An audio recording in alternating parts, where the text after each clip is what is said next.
মোস্তাফিজ ইস্যুতে বিরাট রদবদল হতে চলেছে টি-20 বিশ্বকাপে।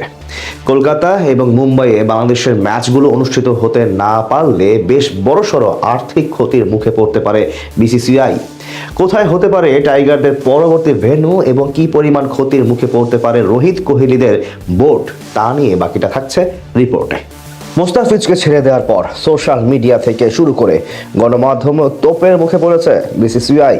চলমান এই বিষয়টি আলোচনা টেবিলে সমাধান না হলে এর প্রভাব হতে পারে সুদূর প্রসারী, এমনটাই ধারণা করছেন বিভিন্ন মহলের ক্রিকেট বোদ্ধারা।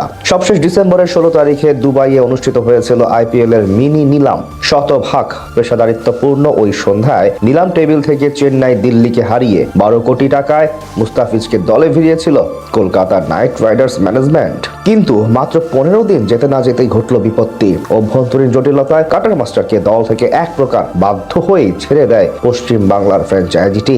ফিজকে হারিয়ে যে ক্ষতির মুখোমুখি হয়েছে কলকাতা, তার থেকে বেশি ক্ষোভে ফেটে পড়ে ক্রিকেট ভক্তরা। শাহরুখ খানের মালিকানাধীন ফ্র্যাঞ্চাইজিটির সোশ্যাল মিডিয়ার ফলোয়ার ক্রমশ কমতে থাকে।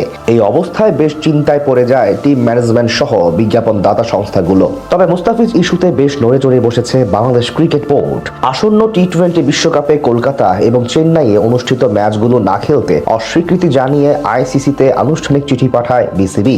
নিরাপত্তা ইস্যুকে আমলে নিয়ে বাংলাদেশের ম্যাচগুলো অন্য কোথাও আয়োজনে প্রাথমিক প্রস্তাব দিয়েছে বিসিবি। যদি বাংলাদেশের ম্যাচগুলো নির্ধারিত ভেন্যুতে অনুষ্ঠিত না হয়, তাহলে বিসিসিআই পড়তে পারে বড়সড় ক্ষতির মুখে। বিজ্ঞাপন দাতা সংস্থাগুলো বাংলাদেশের মতো একটি ক্রিকেট পাগল সমর্থকের দেশ থেকে মোটা অঙ্কের আর্থিক লভ্যাংশ পেয়ে থাকে। এই লভ্যাংশ যুক্ত হয় নির্ধারিত দেশের ক্রিকেট নিয়ন্ত্রক সংস্থার তহবিলে। নিরাপত্তা ইস্যুর কারণে টাইগাররা যদি ইডেন গার্ডেন সহ নির্ধারিত অন্যান্য স্টেডিয়ামে খেলতে অস্বীকৃতি জানায়, তাহলে বিজ্ঞাপন থেকে যে বড় আয় আশা করে রেখেছিল বিসিসিআই, সেখানে অনেক বড় ক্ষতির মুখে পড়বে প্রতিবেশীরা। শুধু তাই নয়, সম্প্রচারেও আসতে পারে বড়সড় পরিবর্তন। কাটার মাস্টারের কলকাতা বিচ্ছেদের পর যেভাবে নির্দিষ্ট মিডিয়াগুলোকে আনফলো করা হয়েছে, তাতে অনুমান করা যাচ্ছে আসন্ন দিনে সম্প্রচার থেকে যে আয় আসে, সেখানেও বড় ক্ষতির মুখে পড়তে যাচ্ছে বিসিসিআই। এছাড়া বাংলাদেশের সাথে ইংল্যান্ড এবং অন্যান্য দেশের মধ্যকার লড়াই দেখার জন্য অনেক ক্রিকেট সমর্থক মুখিয়ে থাকেন। যারা স্টেডিয়ামে বসে এই হাই ভোল্টেজ ম্যাচগুলো উপভোগ করেন, তাদের টিকিটের ব্যয় করা অর্থ নিজেদের কাছে না রাখতে পারলে বিরাট ক্ষতির মুখে পড়বে বিসিসিআই।